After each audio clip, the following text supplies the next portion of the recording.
Hi everyone, we're here from Crossroads Center for Children, and this is our third visit with SAC TV. And thank you, Randall and Randy, for having us and hosting this show for us. We'd also like to thank PVA and Tony Hines. They're our very generous sponsor for the show and could not be with us today, but we are very, very thankful for them for supporting us. And I just want to have a chance for us to introduce this panel. We'll start with Carolyn. My name is Carolyn Zimmer. I'm the Director of Related Services, but I started at Crossroads about 4 years ago as a speech-language pathologist. My name is Alicia West. I am currently a teacher assistant, and I'm also a registered behavior technician, and I've been with Crossroads since 2002. And I'm Vicki Ramatar. Now I'm doing resource development. I'm Kelly Young. I'm the Executive Director, and I've been with Crossroads since we started in '98. I'm Jennifer Sandshaw. I started at Crossroads in 2006 as a special education teacher and then came back in 2015 as the educational supervisor. So by talking about our program, which is extremely special and very unique, we're hoping that we can reach viewers that don't know about us, because so many times we go and talk to people and they've never heard of Crossroads, despite the fact that we've been open since 1998 and serving a really, really important need. So we want people to know about what we offer, what our services look like, why we're so different from other schools, what our classrooms actually look like, what our services are actually entailing, so that you are aware that we're there as a resource. Also, so that if you're interested in, looking at our career web page or our volunteer web page, that you would know that we are right in the community here. So, we've had different panels. What was our first panel that we had? Do you remember what we talked about? Volunteer opportunities. We had a couple of our volunteers and donors here to talk about that. We had a former parent who was here who talked about, actually several former parents who talked about when their children were first diagnosed and what services and support Crossroads gave to their families. That's really the main focus. And we talked about how far it's come, how you guys started with 5 kids and now we're up to over 100 at times. Yep. And we did talk too about the different components of Crossroads. So we have the school, which is what we started with and kind of our home base, but we've also reached out to doing some clinic services through insurance-based programs. We do in-home services, we do community services and training. So that was another component that we talked about in a previous episode, where we've just kind of grown many arms, I think is the word that we used. And then the last time we talked about our finances and how that is very different from a public school. So today we really wanted to talk more about the meat of the program and the kids. So let's talk about a little bit about why our kids, why they come to us and what kinds of services that we offer. And who wants to jump in? Well, I can start by saying that we just did some more recent data of our students who have a diagnosis at the school, students who have already been previously diagnosed. It's probably higher than 75% of them have an autism spectrum disorder. So that still is a big focus of what we do. It's not the only students that we get, but that is still, I think, the passion of the school. So that in itself, if you just think about 75% of those kids have an autism spectrum disorder, many of them come with intense needs. So whether it be behavioral needs or certainly language and communication needs, motor needs, social skill development needs, those are all components that we serve. And Carolyn is the Director of Related Services, so she certainly can oversee or can talk about the types of services that we offer in terms of speech and language therapy, OT, PT, and maybe give some examples of some kids that came in that we saw and what some of those kids kind of look like. Sure. We have a staff with 6 speech-language pathologists, 2 occupational therapists, an occupational therapy assistant, and a physical therapist, because our kids come in with so many needs, the global needs.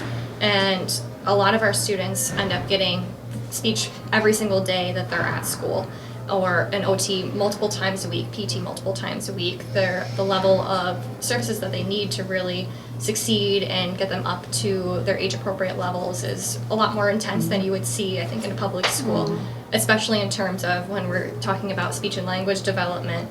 And we think of, in a public school, it's primarily group therapy, and only a couple of times a week. We have many students who are receiving speech every single day on an individual basis.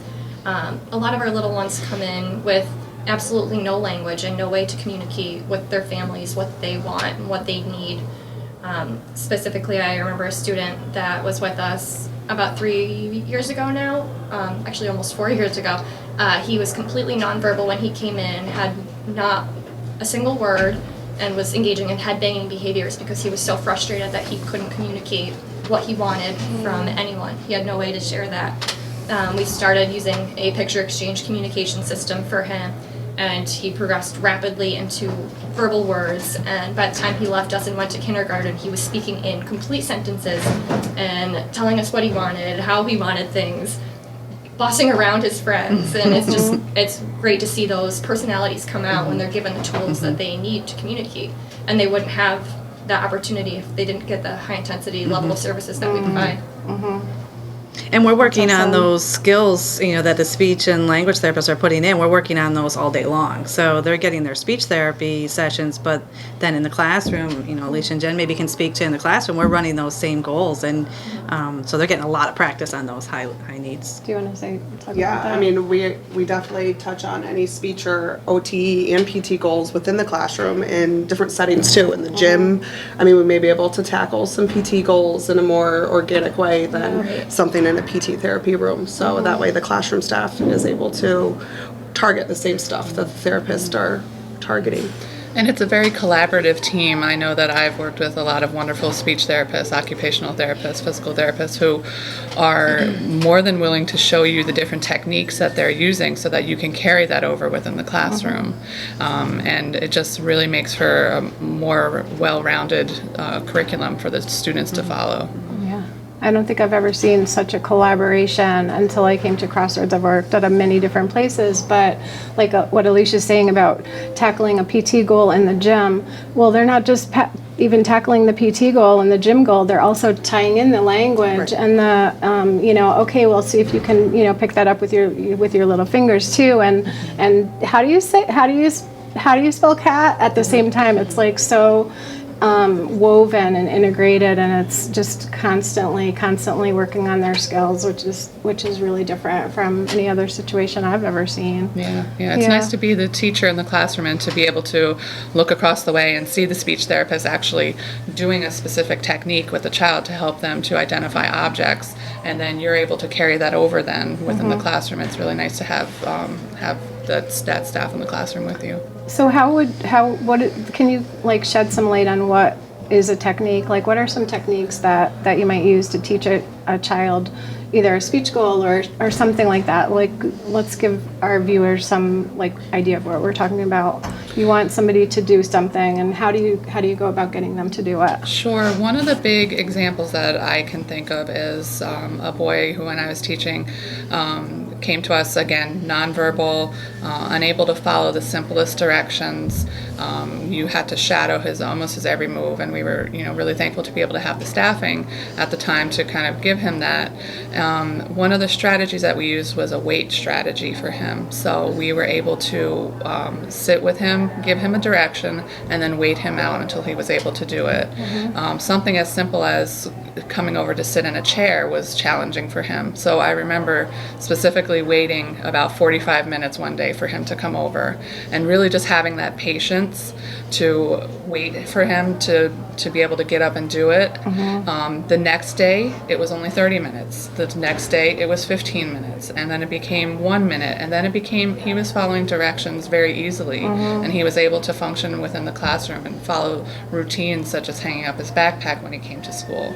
So the wait strategy is definitely a good strategy to use. Did you use reinforcement at the end of that? Absolutely. Like we absolutely. finally did it, so then you were like, woohoo, and all sorts of you pull out all the stops then, do your cartwheels and everything for him. But I think part of what Jen's talking about too requires a lot of staffing. So that's great. I'm assuming this child didn't have a 1-to-1 aide, although sometimes they do.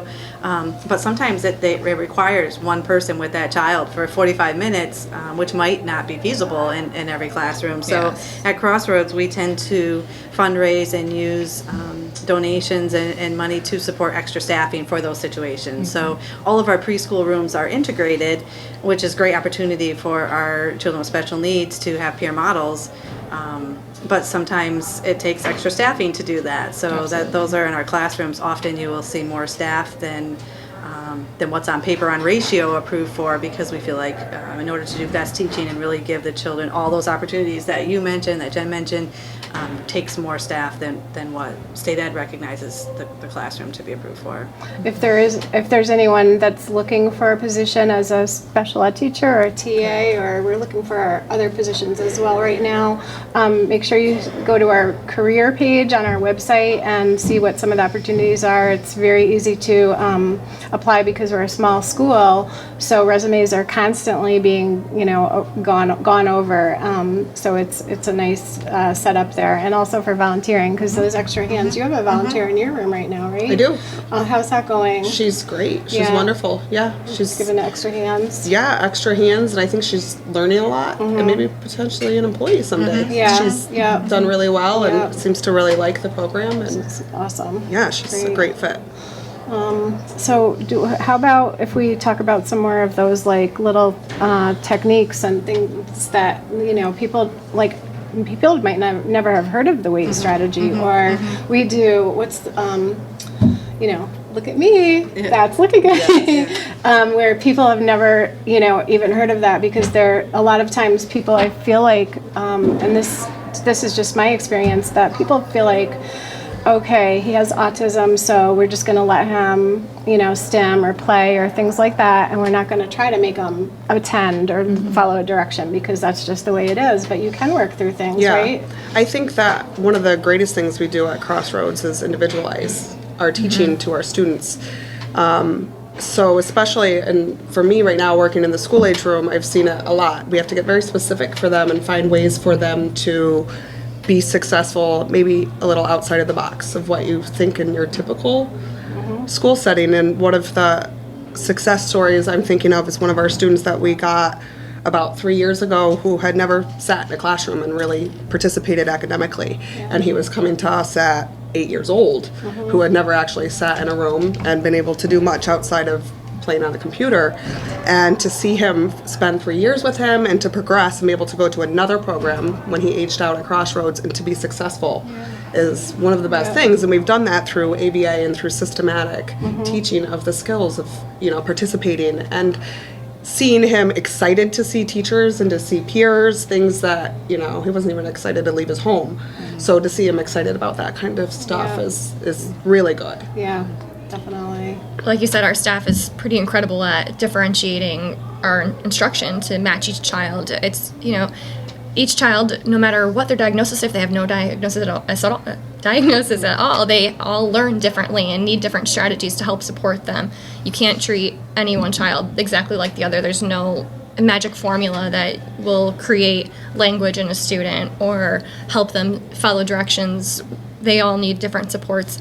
In the speech department, we have, for our students who are nonverbal, we use a lot of different techniques to help them learn to communicate with others, and we work on what their strengths are and help expand that.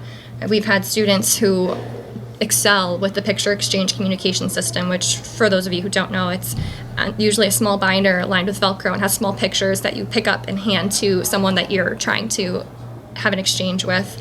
And usually it starts with requesting things, because that's one of the first forms of language that any child learns. I mean, babies cry for a reason. They're getting their needs met by crying. That shapes. But some of our students aren't successful with the picture exchange communication system. Some are successful more with sign language, or the iPad has become huge nowadays with our kids. Kids are so knowledgeable about technology. It's pretty spectacular to watch them fly through these programs. And they produce speech output, which is fantastic, and it's helping.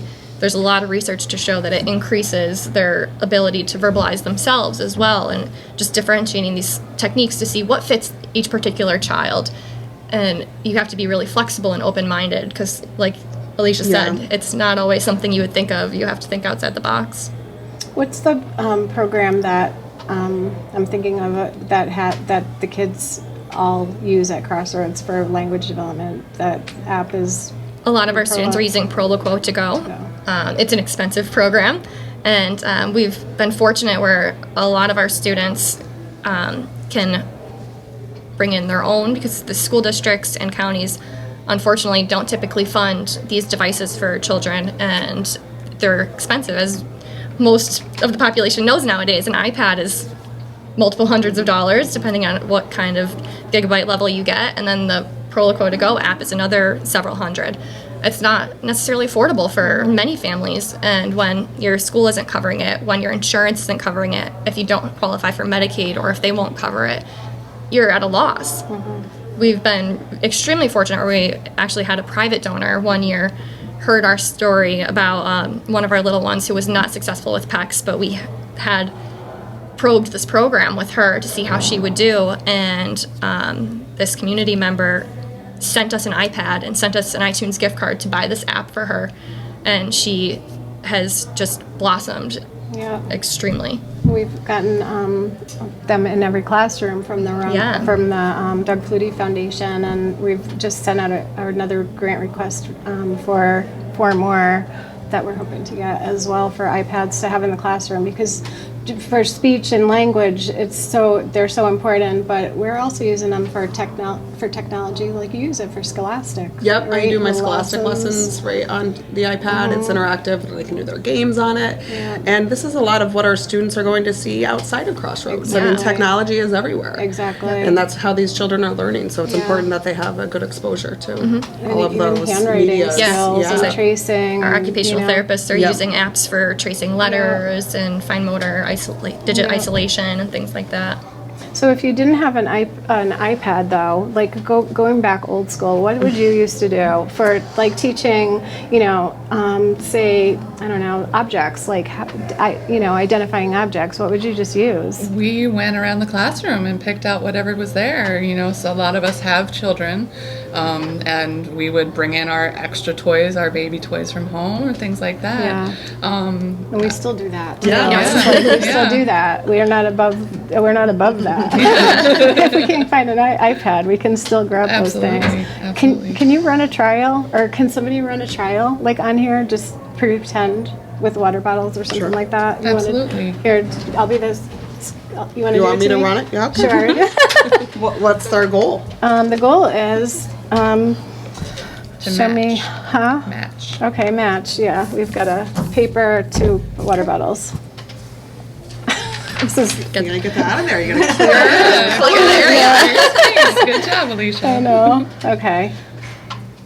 Look at me. Nice looking, Vicky. Match. This is matching. Match. That's better. So it's more of like a systematic breakdown, and that's what ABA is, bringing it all down to its simplest form and teaching on that, and then building.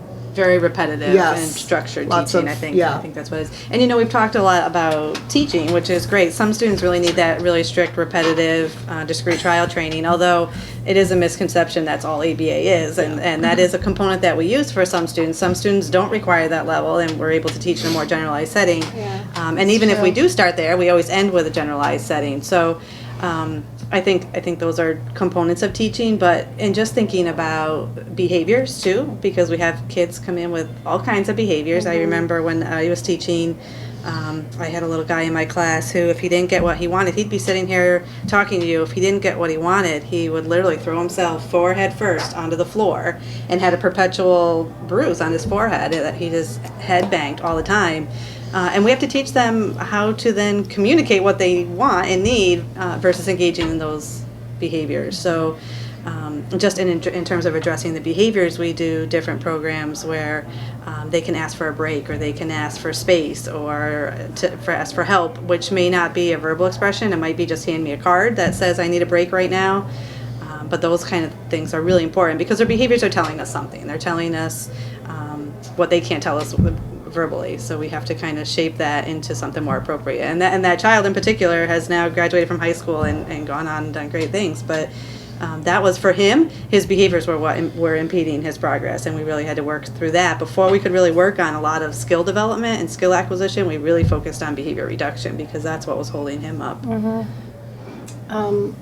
When Carolyn was talking about using PECs, picture exchange, that's what that is, using those pictures to communicate, because sometimes the child can relate to a picture when they don't have the words yet, and that becomes the words, and then that can translate to, later on down the line, the iPad and the Prologue to Go is on the iPad, so it's a way of communicating and teaching the functional communication, because that's one of the major areas of deficit for most of our students. I remember one student, my first year, I told the story the other day when we had our Zumbathon, which was a fundraiser that Krista, who was at our last show, she put on for us at Siena College, which was really, really great. We made a lot of money, which we definitely need. And this little boy came, was in my class my first year, and this was like 4-year-olds, but this little guy was like 3, I think. Do you know who I was talking about? Okay. Because I want to keep confidentiality, so that's good. Yeah. But he was somebody who was really smart, could read at a first grade level already. He was, doing math, like double digit addition and subtraction, yet you couldn't say hi to him without him, if he wasn't expecting you to say hi to him, or if you asked him something that he wasn't ready for, he would just flail and throw himself on the floor, head bang, lots of, it would go on at length, and he was very, upset by anything that was out of what he expected to happen. And that's what we had to work on, was coping skills and communication, and teaching him to ask for help or ask for a minute to process and things like that. So it's like those are the things that we work on, where we get the kids a lot in the school age program that they're not able to succeed in their present places, no matter how lovely the teachers are, if they're not, where we will work on those kinds of things, push through a little bit. A lot more. It's really such an appropriate thing. I mean, my son the other day just said, "Mom, I've had enough of the homework. I don't want to do anymore." So our typical children are able to ask for breaks, and we really need to teach our guys at Crossroads the same thing. How to ask for, I need a break right now. Yep. Well, even for some of our verbal children, I know we do a great job of this at Crossroads, where they may have a million words and be able to tell you anything when they're calm. But in that excited state, whether it be excited happy or excited mad or whatever it might be, if they're just having a difficult time coping, sometimes a nonverbal signal like passing that card is more successful for them. And we need to start where they are. We can't expect them to, in that heightened moment, really be able to process their feelings and then create this verbal output.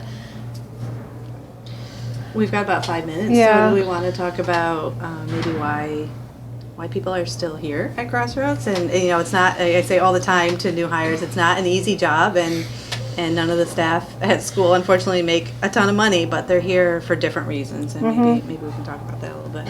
Wrap up. Yep. Sure, I'll start. My situation is a little unique because I did start out as a teacher at Crossroads, and I taught for 4 years before I decided that maybe I want to do something more.